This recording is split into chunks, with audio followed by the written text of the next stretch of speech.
In this video, we will learn how to use another particularly useful feature of Dabliu Notes, real-time sharing, which enables our students to work together on our projects.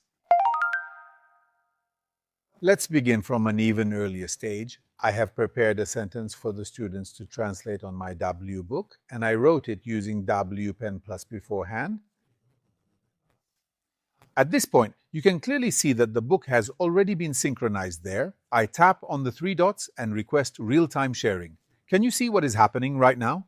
It tells me exactly which book I want to share, then it asks me whether I would like to add any further information, and after that, it offers to start the sharing. Sharing has now begun, so let us go ahead and explore the various functions that are available here. Very well then. The first function is the one that allows students to access my Dabliu book directly and immediately. This can be done in two different ways, either by scanning the QR code for those students who are physically present in the classroom, or alternatively by entering the code that you can see in their Dabliu Notes if they are at home instead.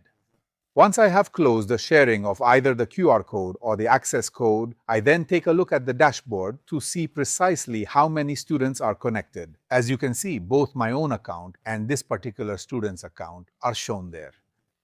Here we can find some additional information. We can clearly see the name of the share, who the teacher actually is, when the streaming session started, the type of authentication that is being used, and the current pages in the book.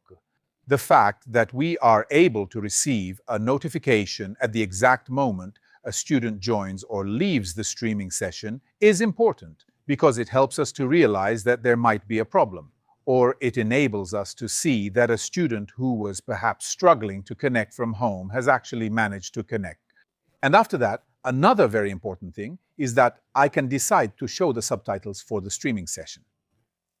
The subtitles area is extremely important. The moment I switch on the subtitles, I have the option to see absolutely everything I say in class written out or from home in case I were streaming from home. Think of the COVID period, really.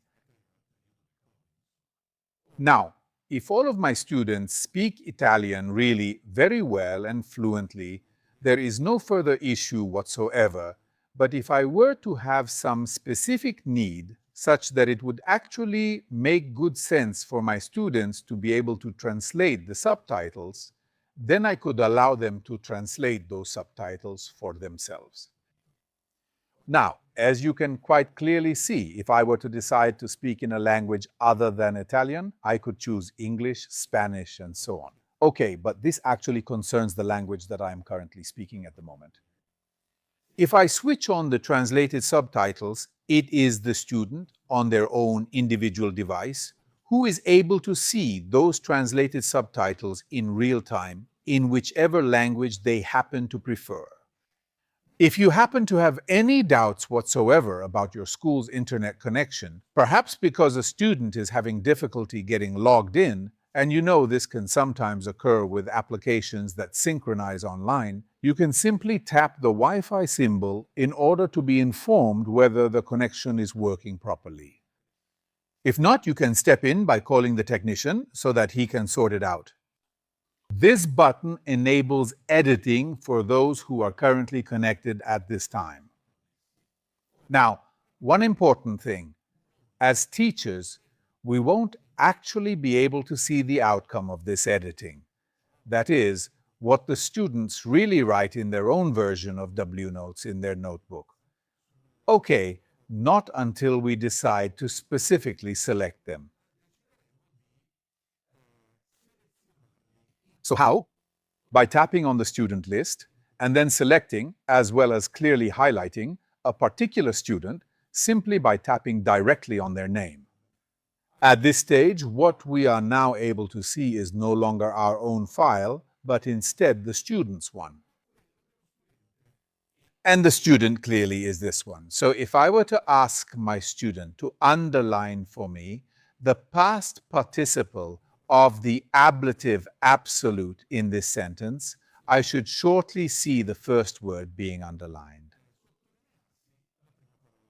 Perfect. At this point, I simply continue talking with the student and carry on, shall we say, my let's say oral test, whether from the classroom or from home. Clearly, I have shown you just one single example here, okay? Then I could ask them to split up the clauses and so on and so forth. If I tap on the student's head, I switch off the sharing of their notebook on the screen, and so in fact, I stop seeing what they are actually writing. This doesn't necessarily imply that the student actually has to stop writing altogether, okay? You can simply carry on for as long as this sharing feature continues to remain enabled. Well, as you've just seen, the feature is quite simple, but it is very useful. If you can think of anything at all to write to us in the comments, we will be very happy to read it. Perhaps a particular use case, or why not, even any issue you may have encountered that we can help you to resolve.